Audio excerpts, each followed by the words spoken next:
जय माता दी सर जी, क्या शुभ नाम है आपका? महेंद्र कुमार वर्मानी। महेंद्र जी, आप कहाँ से आए हैं? मैं अलीगढ़ उत्तर प्रदेश से। जी, महेंद्र जी, आप यहाँ सुना है कि हर महीने आते हैं। जी सर। अभी हमारी मुलाकात हुई है कन्या शोषण को देखते हुए, तो आपने कुछ अपने विचार और मत हमारे चैनल के माध्यम से हमारे दर्शकों को पहुँचाना चाहते हैं और भक्तों को एक संदेश देना चाहते हैं। सर, क्या वो संदेश है? कृपया जल्दी बताएं, क्योंकि मुझे भी मालूम है कि आपकी ट्रेन निकलने वाली है।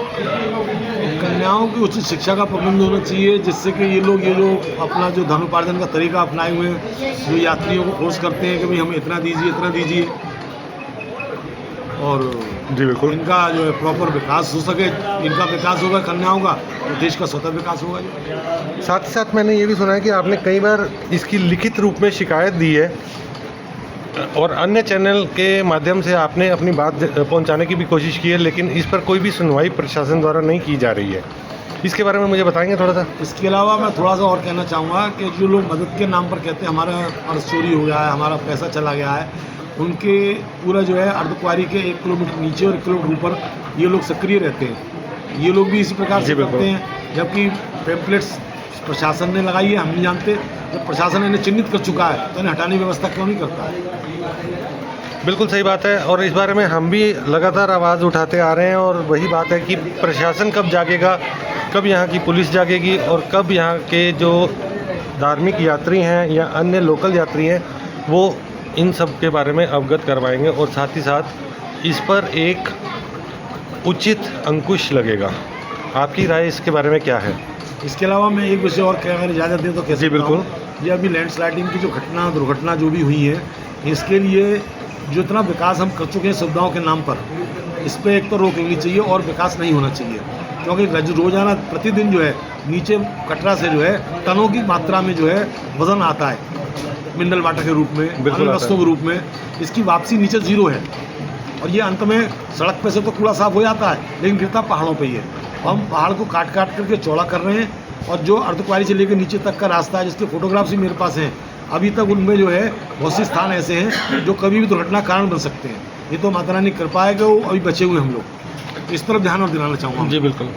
और साथ ही साथ आपने देखा कि इस बार काफ़ी जान माल का नुकसान हुआ है जो लैंडस्लाइड हुई है, और उसके साथ ही साथ हमारे यहाँ जो कार्यरत हैं दुकानदार भाई लोग, घोड़े पिट्ठू वाले, उनको भी अपना जो रोज़ी रोटी कमाते हैं और जो इसी सहारे से चलते हैं, उनको भी कितना नुकसान हुआ है। उनकी जीविका एक तरह की ख़त्म हो गई थी इस लैंडस्लाइड की दुर्घटना के बाद, जो यात्रा मार्ग बंद रहा काफ़ी दिनों तक। यात्रा मार्ग बंद करना उपाय नहीं है मेरे हिसाब से। उपाय वही है कि जितना विकास आप कर चुके हैं उसके बाद अगला विकास की रोक लगनी चाहिए। एग्जाम्पल के तौर पर भवन पे आपने मनोकामना भवन, जो इतना पुराना भवन है, कम से कम मैं समझता हूँ 30 वर्ष पुराना भवन होगा, इस पर हल्दीराम बनाकर आपने क्या सिद्ध किया है? हल्दीराम का रनिंग लोड, उनके स्टाफ का लोड, उनके प्लांट मशीनरी का लोड, स्टॉक का लोड, फिर कस्टमर्स का लोड। ये बिल्डिंग कभी भी कारण बन सकती है इस तरीके का। बिल्कुल ठीक बात है। हम भी यही मानते हैं कि ये सिर्फ एक तरह का फंड्स इकट्ठा करने का साधन बनाया गया है और इस तरह के आउटलेट एक धार्मिक स्थल पर लाने उचित नहीं है। हमारा मानना भी यही है और हम ज़रूर आपकी ये बात अपने चैनल के माध्यम से अन्य लोगों तक पहुंचाने की कोशिश करेंगे। आते थे दर्शन करने के लिए आते थे, यानी तीर्थ करते थे केवल, फिर हमारी उम्र पे ये तीर्थ कम पिकनिक हो गया, अब संपूर्ण पिकनिक हो गया है। बिल्कुल सही बात है जी। और इसीलिए यहाँ जो नशीले पदार्थ पे आप कहते हैं कि सब पर सेवन नहीं करना चाहिए, ये पहुँचता है बराबर, किस सोर्स से पहुँचता है ये पुलिस प्रशासन को चाहिए कैसे पहुँचता है। बिल्कुल सही बात है जी, इस पर भी अंकुश लगना चाहिए, लेकिन हम इस पर लगातार अपनी मुहिम चलाते आ रहे हैं और कोशिश जारी है कि भाई इस पर, इन सब चीज़ों पर रोक लग के इस धार्मिक स्थल की आस्था और पवित्रता हमेशा बनी रहे।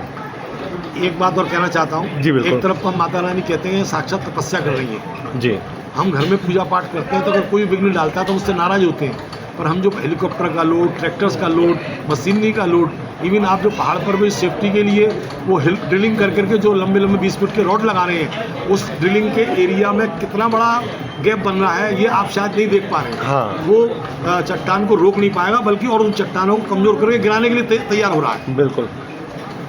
जिसे हम कह रहे हैं सुरक्षा के लिए हम जाल लगा रहे हैं, जबकि जिस 20 फुट लंबा किसी लैंड पे जो होल होगा बिल, तो उसके आसपास का क्षेत्र निश्चित रूप से खराब होगा। इसकी करने की क्या आवश्यकता है? बजाय इसके कि हम फर्दर जो अपना विकास जिसे हम कह रहे हैं, सुविधाओं के नाम पर जिसे हम अपना विकास कर रहे हैं, उस पर रोक लगनी चाहिए, मेरा ये मानना है। बिल्कुल ठीक बात है जी, हम भी आपके विचारों से बिल्कुल सहमत हैं और हम चाहते हैं कि प्रशासन इन बातों पर जल्दी से जल्दी ध्यान दे और इन सब जो अनुचित कार्य भवन के ऊपर या भवन के रास्ते या मार्ग में चलाए जा रहे हैं, इन सब पर एक अंकुश लगाया जाए, कोई रोक लगाई जाए और इस पर कोई नियम या पालन ज़रूर होना चाहिए। आपका बहुत बहुत धन्यवाद हमारा सहयोग देने के लिए और उम्मीद करते हैं कि हम इसी तरह आने वाले आगामी महीनों में भी एक साथ मिलेंगे और चलेंगे। जय माता दी। जय माता जी, धन्यवाद।